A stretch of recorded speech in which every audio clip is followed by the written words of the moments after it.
Hey guys, this is Dr. Sangeeta and welcome back to another lecture of Dental Pathshala where we help you understand and learn dentistry better and easy way. And today's topic is the public health topic, which is the epidemiology. So epi means among, demi means people, and logy means study. So we are going to study on the preventive medicine. How do we prevent a disease? Nowadays we have the coronavirus. So how do we prevent this disease? For that, we have the epidemiology, which is the study. So we are studying. So this is the epidemiology. So without further ado, let's get started.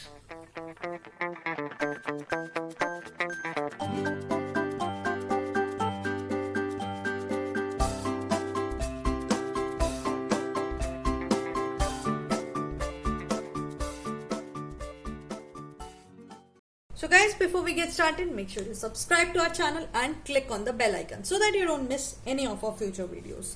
So this video is a continuation of the introduction to epidemiology. So in the previous video, we have studied the definition, uses of epidemiology, what is epidemiology, and in the previous video, we have studied the 3 Ds in epidemiology. So the 3 Ds are the disease frequency, distribution, and the determinants. So disease frequency means how frequently the disease is occurring. So we are studying the rate of the disease, the rate at which the disease is occurring. So we'll be studying the incidence and prevalence in that. Incidence is the number of new cases of the disease. Prevalence is the total number of disease, the total number of disease. So the total number of people who are having the disease. So in this we'll be studying the rate, the ratio, as well as the proportions. Now coming to distribution. Distribution is how, distribution is describing the disease in terms of why, what, when, how, where, who. So all these questions we have to describe, all these questions which are answering that about the disease. So it will be describing in terms of time. So when the disease is occurring, place, where the disease is occurring, person, who is getting the disease. So that all these questions we will be discussing in the distribution. So in the descriptive epidemiology, that all the questions will be covered. In descriptive epidemiology, we are going to describe the epidemiology. We are going to study the distribution of the disease. That will be covered in the next video. Next comes the determinant. So what is causing the disease? So today's video we are going to study the disease frequency. So the incidence, prevalence, rate, ratio, proportion, all that we'll be studying in the today's part. So coming to the rate. What do you mean by rate? So rate is the rate at which the disease is occurring. So rate, we can say it is the occurrence of a disease in a particular time frame. So we are talking about is the occurrence of any disease in a population in a given time frame. It will be our rate. So rate has two parts. One is the numerator, another one is the denominator, right? We have all studied in the maths. Now in the rate, numerator is a part of denominator. So to make it understand, I have to give you an example. Suppose we are talking about death rate. So death rate is going to be number of deaths in 1 year. So we are giving a time frame, right? So number of death in a year divided by the mid-year population into 1000. Usually we take 1000 or we take 1 lakh. So this is the rate. Rate has 4 components. One is the numerator, another one is the denominator, third one is the time frame. Can you see we have a time frame also in the rate. So that is usually 1 calendar year and also a multiplier to which we multiply the rate, to which we multiply the numerator and the denominator. So basically this is the rate. If we have to define the rate, see this is the event in which time is a factor, numerator is a part of denominator. And it indicates the change in some event which is occurring in a population over a period of time. So this is what is the rate, and which is multiplied. So by a multiplier. So basically a rate is a measure of the occurrence of disease. As we can see in a population, if we are talking about, so occurrence of disease, in the death rate we are talking about the death. So how many people are dying? So this is the event. So it is a measure of the occurrence of any event, be it is a disease, be it is a death. So it is any event. We are studying some event compared in a population in a given time frame. So it is the occurrence of some particular event, either it is the disease or the death in a population over a given period of time. We call it the rate. So one more example can be the infant mortality rate. So number of deaths under 1 year of age. So less than 1 year of age, under 1 year, which is our time frame, divided by total number of live births. Live births in 2000. So that is the rate. So this is our rate. Coming to ratio. So in the ratio, numerator is not a part of denominator. This is the difference between the rate and ratio. See, both will be having a numerator, both will be having a denominator. So numerator, we say it is actually the number of times the event is happening. Suppose number of times event is happening, right? Suppose the last example we talked about the death rate.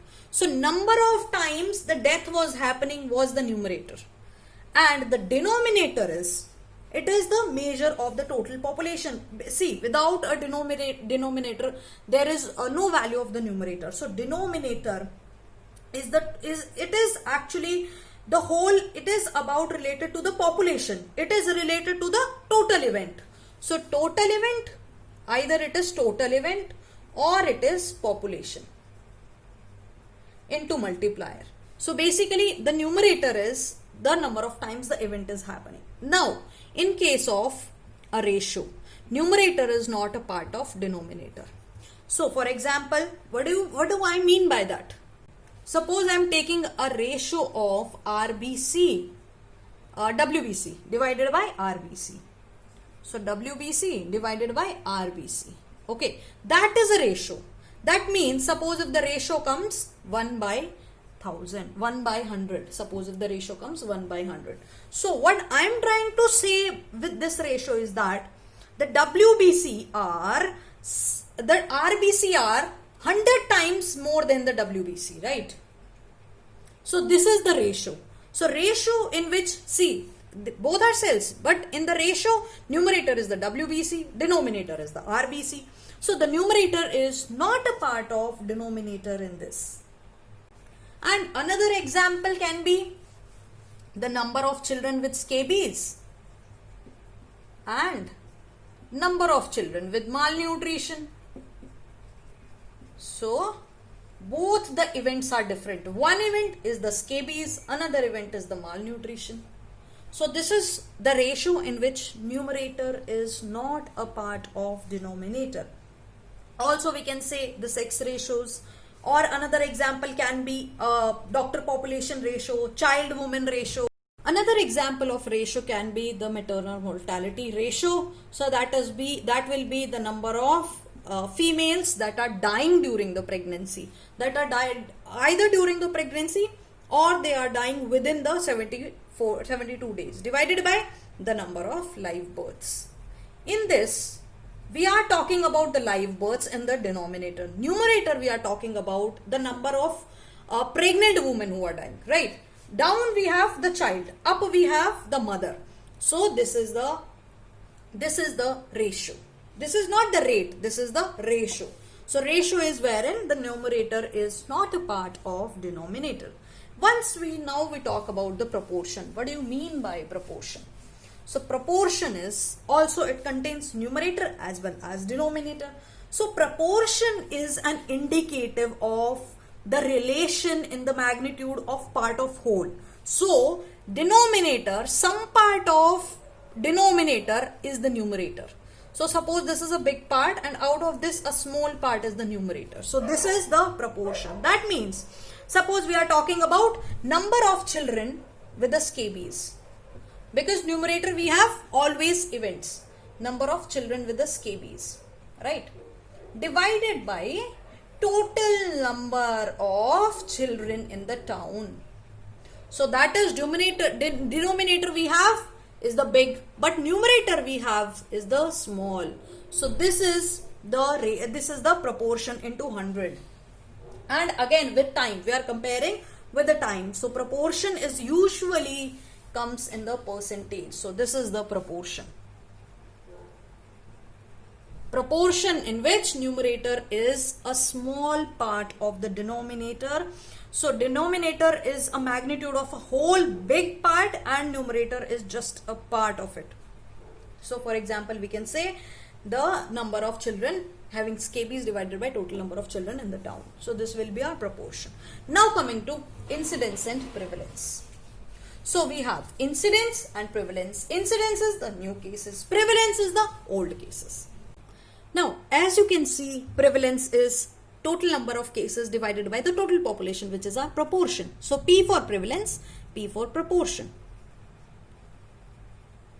As it is actually, it is very clear because the event divided by total population, we have just now we talked about that this is the proportion. So the proportion is the prevalence. So that means it indicates that how many people are affected with that particular disease. So total, like how we talked about the proportion, we gave example, total number of children with the scabies divided by total number of children in the town. So that will be our prevalence. It will come in the percentage. So it will tell us, suppose it will tell us that 20% of the people, 20% of the children are having scabies. So it tells us about the disease, how the disease is affecting the population. If the number is value, that means the disease is affecting a large number of population, and it tells about the burden of the disease. It tells about that how much percentage of the population is affected with that particular disease.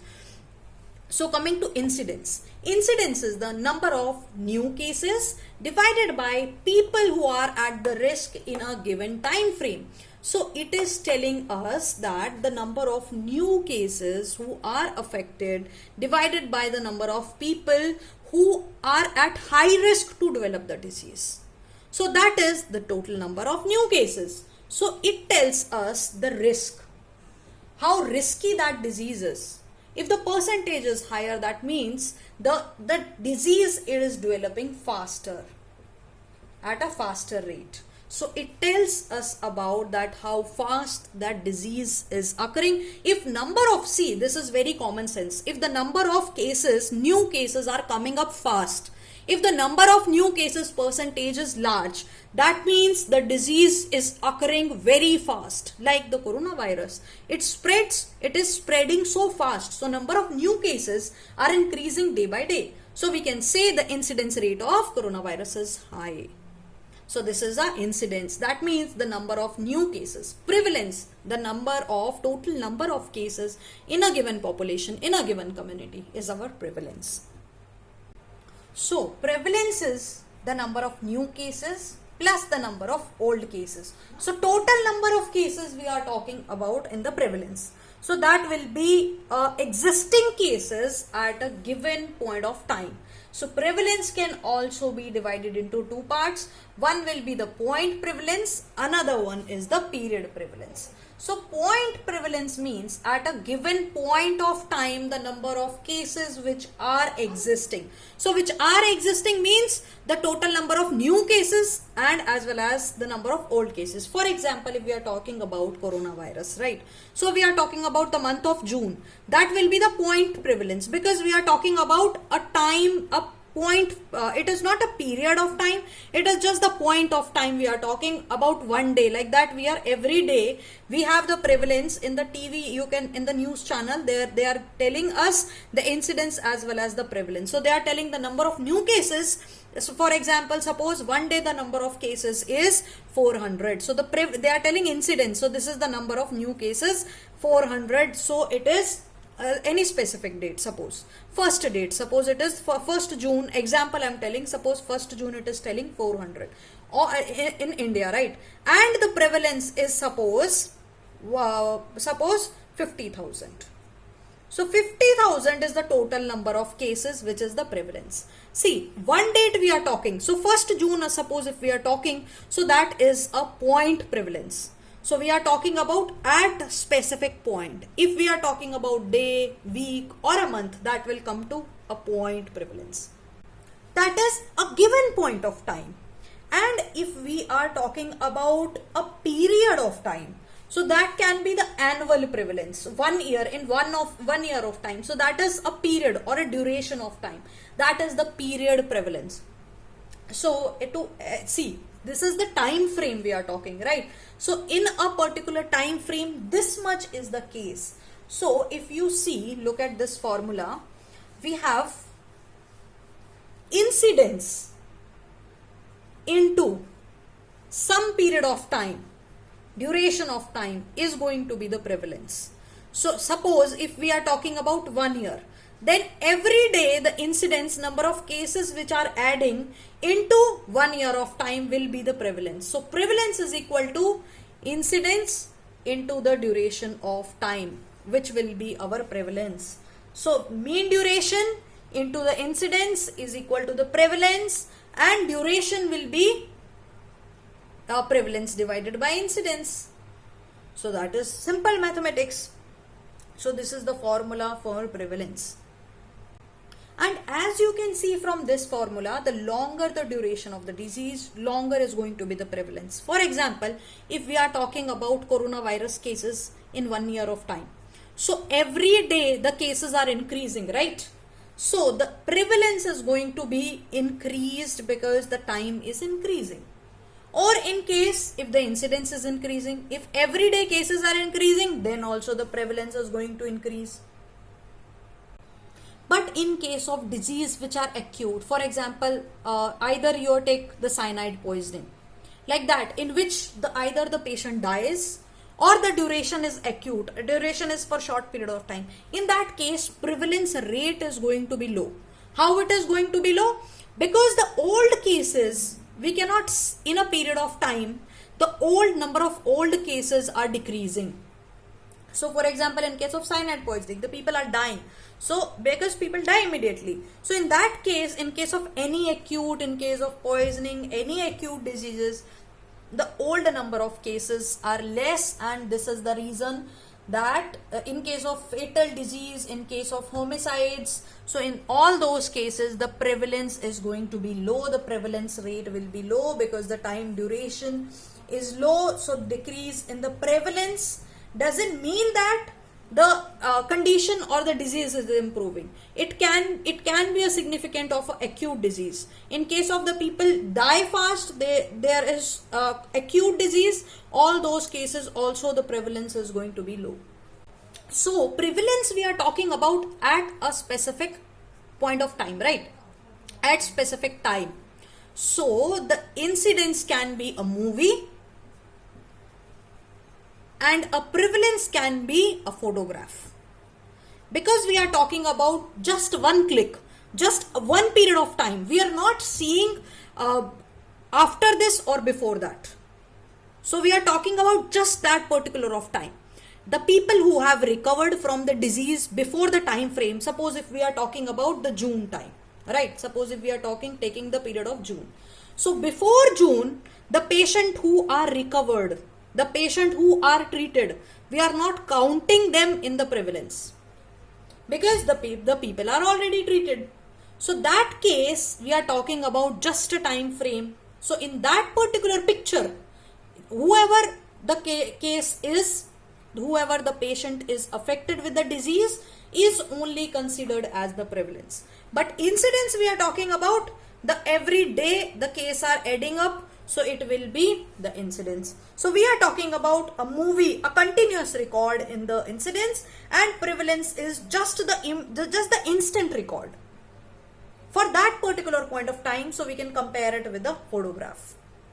Or another example can be an example of the coffee house. Suppose there is a coffee house and every hour 10 people are entering in the coffee house, But as soon as the coffee house is opened, suppose the coffee house is opened by 9:30, and if I am checking it by 10 o'clock, so 9:30 a.m. if I am checking by 10 a.m., so I will be just counting the number of people who are already present. It can be as less as 5 people, but the incidence rate in this case is high because 10 people are entering each hour.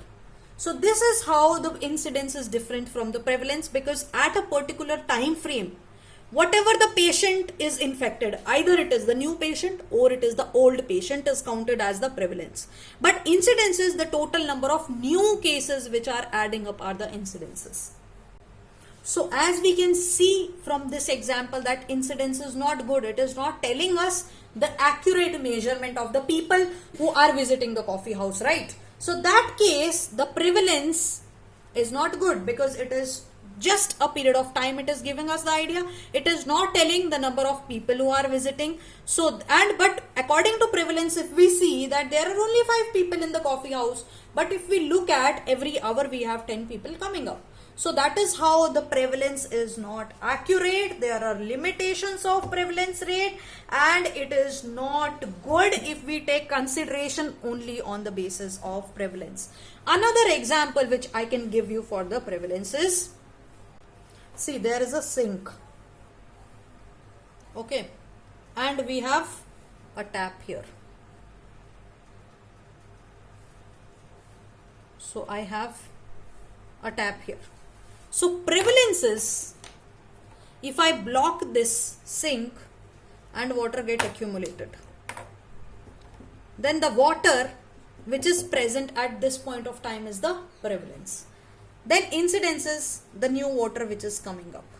That will be our incidence. And the water, if I open this little bit and the water which is draining out, is either the number of death cases or the number of treated cases.